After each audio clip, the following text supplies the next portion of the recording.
അത്തരം കാര്യങ്ങൾക്ക് ഉടനടി ഒരു തിരിച്ചടി ഉണ്ടാകും, അത് സൈനികമായി തന്നെ നടത്തും എന്ന രീതിയിലുള്ളൊരു സന്ദേശം കൈമാറുവാനും അത് ഒരു രീതിയിലും വെച്ച് ഉറപ്പിക്കുവാൻ കഴിയില്ല എന്നുള്ളൊരു സന്ദേശം കൊടുക്കുവാനാണ് ഇന്ത്യ ശ്രമിച്ചിട്ടുള്ളത്.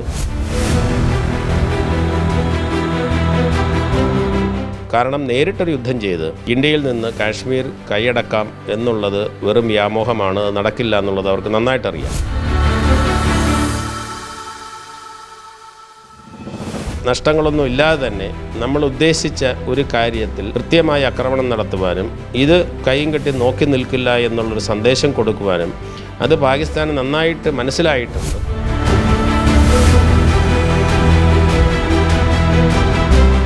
എന്നാൽ അതുപോലെയുള്ളൊരു സാഹചര്യം സൃഷ്ടിക്കുവാൻ പാകിസ്ഥാന് കഴിയില്ല. ഈ ദൂരം കൊണ്ട് മാത്രമല്ല, ശേഷി കൊണ്ടും പാകിസ്ഥാൻ അതിന് കഴിയില്ല.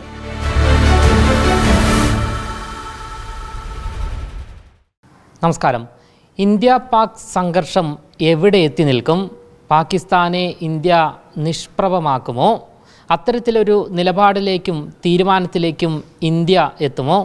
എന്തായാലും ഈ ഒരു വിഷയവുമായി ബന്ധപ്പെട്ട് ഇപ്പോൾ മറുനാടനോട് പ്രതികരിക്കുകയാണ് കാര്യവട്ടം ക്യാമ്പസ് ഡയറക്ടറും അതുകൂടാതെ പൊളിറ്റിക്കൽ സയൻസ് ഡിപ്പാർട്ട്മെൻറ്റിലെ അധ്യാപകൻ കൂടിയായ നയതന്ത്ര വിദഗ്ധൻ കൂടിയായ ഡോക്ടർ ജോസ് കുട്ടി. സർ നമസ്കാരം. ഇന്ത്യ പാക് സംഘർഷം കടുത്തുകൊണ്ടിരിക്കുകയാണ്. പാകിസ്ഥാനെ നിഷ്പ്രഭമാക്കുന്ന രീതിയിലുള്ള തിരിച്ചടിയാണ് ഇന്ത്യ ഇപ്പോൾ നൽകിക്കൊണ്ടിരിക്കുന്നത്. സത്യത്തിൽ ഇതിൻ്റെ ഒരു പര്യവസാനം, തുടർന്നുള്ളൊരു പോക്ക് എങ്ങനെയായിരിക്കും, എങ്ങനെയാണ് വിലയിരുത്തുന്നത് താങ്കൾ? ശരിക്കും പറഞ്ഞാൽ ഒരു യുദ്ധത്തിൻ്റെ ഗതിയും യുദ്ധം ചെയ്യുന്നവർക്ക് പോലും അതുമായി ബന്ധപ്പെട്ട് നേരിട്ട് കാര്യങ്ങൾ നടത്തുന്നവർക്ക് പോലും പ്രവചിക്കാൻ പറ്റാത്ത കാര്യമാണ്. എന്നിരുന്നാലും നിലവിലെ സാഹചര്യത്തിൽ ഏറ്റവും പ്രധാനപ്പെട്ട ഒരു കാര്യമായി നമുക്ക് പറയാവുന്നത്, ഇന്ത്യ ആണെങ്കിലും പാകിസ്ഥാൻ ആണെങ്കിലും ഈ യുദ്ധത്തെ ഒരു വലിയ തുറന്ന യുദ്ധമായി മാറ്റുന്നതിന് ആഗ്രഹിക്കുന്നുണ്ട് എന്ന് ഞാൻ കരുതുന്നില്ല.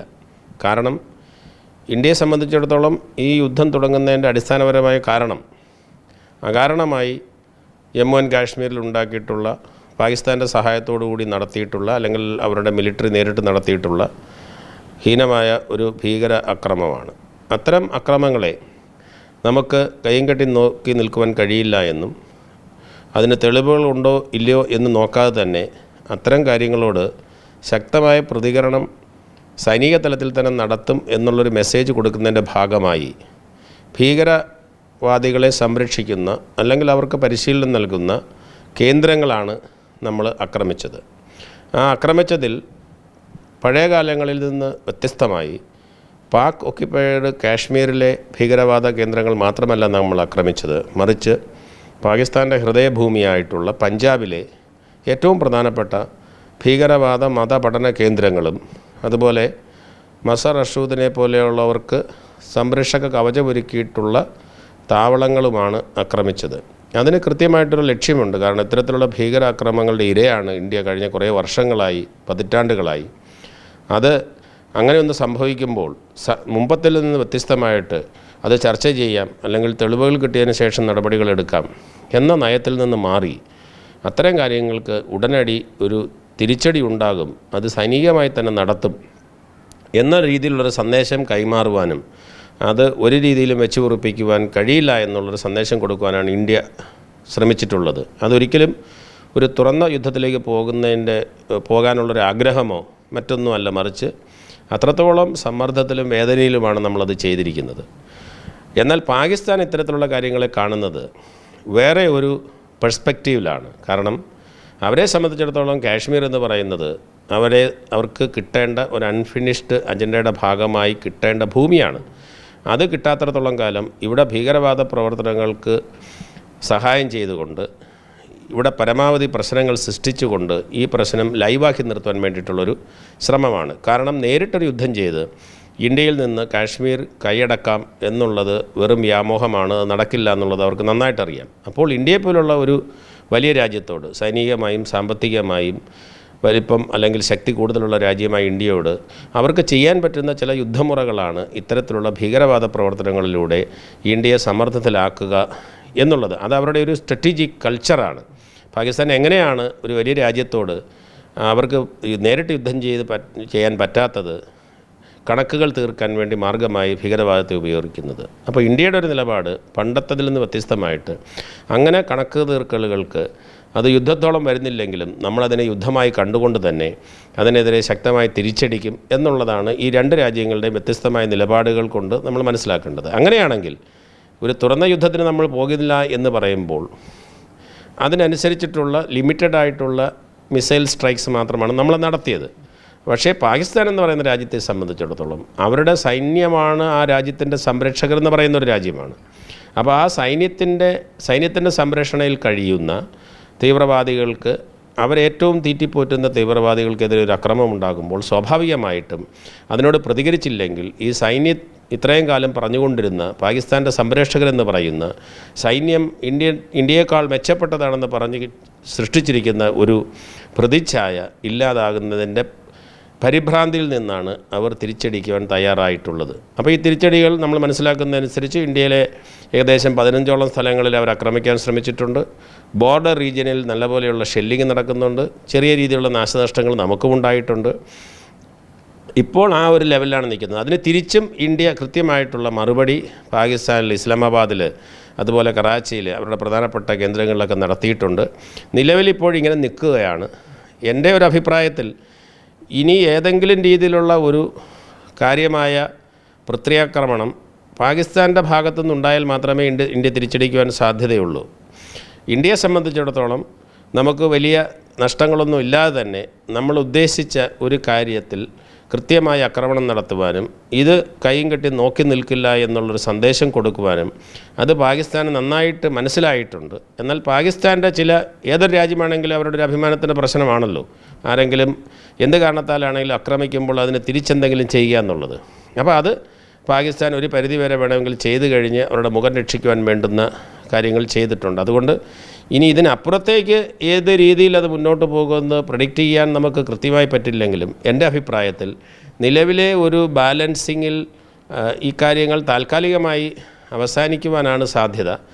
എല്ലാ ലോകരാജ്യങ്ങളും എടുത്തിരിക്കുന്ന നിലപാട് നിങ്ങൾ തമ്മിലുള്ള ഒരു സംഘർഷം ഒരു പരിധി വിട്ടപ്പുറത്തേക്ക് ഒരു തുറന്ന യുദ്ധമാകുന്നതിനോട് ഞങ്ങൾക്ക് യോജിപ്പ് ഇല്ല. അതുകൊണ്ട് ഇതിവിടെ അവസാനിപ്പിക്കുന്നുള്ള സന്ദേശവും പ്രത്യേകിച്ചും പാകിസ്ഥാൻ്റെ പരിമിതികൾ അവരുടെ ആഭ്യന്തര രാഷ്ട്രീയത്തിലും സാമ്പത്തിക മേഖലയിലും അതുപോലെ തന്നെ അവർക്ക് അഫ്ഗാനിസ്ഥാൻ മേഖലയിലെ അതിർത്തിയിൽ ഉണ്ടാക്കിയിരിക്കുന്ന പ്രശ്നങ്ങളും അവരുടെ ഭരണതലത്തിൽ മിലിറ്ററിയും ഗവൺമെൻറ്റും തമ്മിലുള്ള അഭിപ്രായ വ്യത്യാസങ്ങളുടെയൊക്കെ പശ്ചാത്തലത്തിൽ ഇനി ഇത് എത്രമാത്രം മുന്നോട്ട് കൊണ്ടുപോകുവാനെന്നുള്ളത് ഇതൊക്കെ പറയുമ്പോഴും കണ്ടു തന്നെ അറിയേണ്ടിയിരിക്കുന്നു.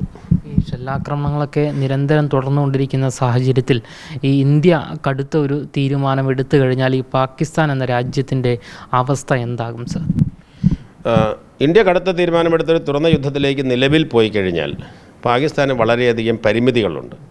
അതിൻ്റെ അടിസ്ഥാനപരമായ കാരണമെന്ന് പറയുന്നത് ഈ പാകിസ്ഥാൻ എന്ന് പറയുന്നത് ഇന്ത്യയുടെ ഈസ്റ്റ് വെസ്റ്റേൺ റീജിയണിൽ ഒരു ചെറിയ സ്ട്രിപ്പ് ഓഫ് ലാൻഡാണ് ഇന്ത്യയെ സംബന്ധിച്ച് നോക്കുമ്പോൾ. അവരുടെ പാകിസ്ഥാൻ്റെ നീളം നമ്മളെടുത്തു കഴിഞ്ഞാൽ കുറച്ച് ദൂരത്തിലുണ്ടെങ്കിലും ഇതെല്ലാം ഇന്ത്യ അതിർത്തിയോട് ചേർന്ന് കിടക്കുന്ന പ്രദേശങ്ങളാണ്. നമ്മളൊരു 200, 300, 400 കിലോമീറ്റർ ഉള്ളിലേക്കൊരു മിസൈൽ പായിച്ചാൽ പാകിസ്ഥാൻ്റെ എല്ലാ പ്രദേശങ്ങളും ഇന്ത്യയുടെ അക്രമത്തിൻ്റെ പരിധിയിൽ വരും.